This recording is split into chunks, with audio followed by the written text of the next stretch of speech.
Hello প্রিয় শিক্ষার্থীবৃন্দ, আজকে আমরা অনুশীলনী 4.1-এর 11 নম্বর ম্যাথটা সলভ করব। কি করতে হবে? A to the power l divided by a to the power m whole to the power n into A to the power m divided by a to the power n whole to the power l into A to the power n divided by a to the power l whole to the power m is equal to 1। এটা আমাদের প্রমাণ করতে হবে। তো আমরা কি করব? Left side লিখবো। লেফট সাইডে আমরা কি করব? দেখো, একটা একটা করে আমরা ভাঙবো। A to the power l divided by a to the power m, এই দুইটা হচ্ছে কি ভাগ আকারে আছে এবং এদের পাওয়ার বেজ একই। যদি বেজ একই থাকে এবং ভাগ আকারে থাকে তাহলে তাদের পাওয়ার গুলো কি হয়? বিয়োগ হয়। তাহলে আমরা এখানে কি করব? A to the power l minus m, আর এদের পাওয়ার এন আমরা রেখে দিব। একইভাবে বাকি দুইটাও আমরা করে ফেলবো। তাহলে এখানে কি করব? A to the power m minus n power l into A to the power n minus l, তার পাওয়ার হচ্ছে এম। এবার আমরা কি করব? দেখো, পাওয়ারে পাওয়ারে কি হয়? গুণ হয়। তাহলে আমরা কি করব? এ কে রেখে দিব বেস, আর পাওয়ার দুইটা গুণ করে দিব। তাহলে এল এর সাথে এন, মানে L N minus M N. একইভাবে বাকি দুইটা আমরা করে ফেলবো into A to the power M L minus N L into A to the power N M minus L M. এবার আমরা কি করব? দেখো, এ এ এ তিনটাই কি গুণ আকারে আছে এবং এদের পাওয়ার গুলো তাহলে আমরা কি করব? যেহেতু বেজ একই, পাওয়ার গুলো আমরা যোগ করে দিব।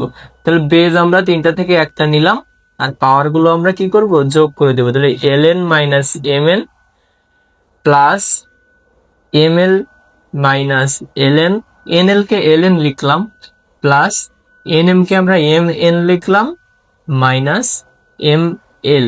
এবার কাটাকাটি করে দাও। এল এন আর মাইনাস এল এন কেটে গেল, minus M n plus m n কেটে গেল, প্লাস এম এল মাইনাস এম এল কেটে গেল। তাহলে এ এর পাওয়ার কি থাকলো? আমার জিরো থাকলো। আর কোনো কিছুর পাওয়ার জিরো মানে 1। তাহলে এটাই হচ্ছে আমাদের রাইট সাইড। তো দেখো, আমরা ইজিলি কিন্তু ম্যাথটা প্রমাণ করে ফেলতে পারলাম। আচ্ছা, এবার 12 নম্বর ম্যাথটা দেখো, একদম একই ধরনের ম্যাথ। কি করব এখানে আমরা? এখানেও দেখো বেজ একই, পাওয়ার গুলো প্রথমে আমরা বিয়োগ করে নিব, প্রত্যেকটা আলাদা আলাদা। তারপরে যেহেতু গুণ আকারে আছে, পাওয়ার গুলো আমরা যোগ করে দিব। দেখো, আমরা করে দেই লেফট সাইড। তাহলে দেখো, লেফট সাইডে আমরা কি করব? প্রথমে এইটুকু নিয়ে আমরা ক্যালকুলেশন করব। তো দেখো, বেজ একই, পাওয়ার গুলো আমরা কি করব? বিয়োগ করে দিব। তাহলে a to the power p plus q minus 2r into একইভাবে বাকি দুইটা। A to the power q plus r minus 2p into A to the power r plus p minus 2q। এবার আমরা কি করব? যেহেতু বেজ একই, পাওয়ার গুলোকে আমরা যোগ করে দিব। কারণ কি? এরা তিনটা গুণ আকারে আছে। তাহলে এবার a to the power p plus q minus 2r plus q plus r minus 2p plus r plus p minus 2q। এবার দেখো তো কোথায় কোথায় কাটাকাটি যাচ্ছে। আচ্ছা, এই যে পি আর এই একটা পি, 2p, আর এই যে মাইনাস 2p, কাটাকাটি হয়ে গেল। এই যে পি, এই যে পি, আর এই মাইনাস 2p। একইভাবে দেখো, এই কিউ মানে 2q আর মাইনাস 2q, একইভাবে মাইনাস 2r আর এখানে প্লাস আর প্লাস আর। তাহলে এ টু দি পাওয়ার কি থাকলো? জিরো থাকলো। আর কোনো কিছুর পাওয়ার জিরো মানে কত? 1। এটাই হচ্ছে আমাদের রাইট সাইড। তাহলে দেখো, 11 নম্বর আর 12 নম্বরটা মোটামুটি একই ধরনের ম্যাথ। এবার 13 নম্বর ম্যাথটা দেখো, এটা একটু আলাদা কিন্তু নিয়ম কিন্তু একই। কি করব আমরা? এই যে এই দুটাকে আবার পাওয়ারে পাওয়ারে বিয়োগ করে নিব, তারপরে হচ্ছে আমরা আবার গুণ করব। দেখো, লেফট সাইডে আমরা কি করব? এক্স, এবং এখানেও এক্স, বেজ একই, তাহলে পাওয়ার গুলো আমরা কি করব? বিয়োগ করব। তাহলে x to the power a minus b, আর এখানে পাওয়ার আছে কি? 1/ab। একইভাবে এখানে x to the power b minus c 1/bc into x to the power c minus a 1/ca। এবার আমরা কি করব? পাওয়ার আর এই পাওয়ার গুণ করে দিব। তাহলে এক্স টু দি পাওয়ার কি হবে? A minus b by A b into x to the power b minus c by bc into x to the power c minus a by c a.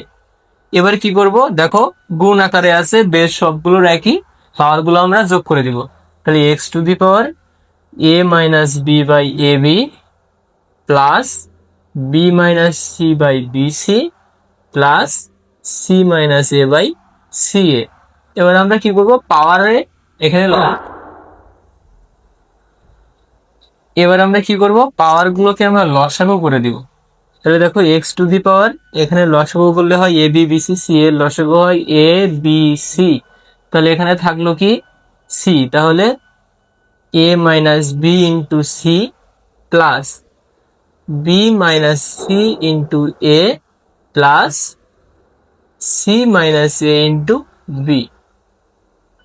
এবার আমরা কি করব, just গুণ করে দেব, গুণ করে আলাদা করে দিব। তাহলে এক্স টু দি পাওয়ার আমার এখানে থাকলো কি ac minus bc plus a b minus ac plus bc minus a b, আর নিচে থাকলো এ বি সি।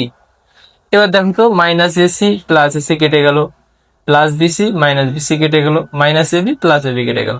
তাহলে আমার আলটিমেটলি থাকলো কি X to the power 0 divided by A B C, তার মানে এক্স টু দি পাওয়ার 0, আর কোনো কিছুর পাওয়ার 0 মানে 1।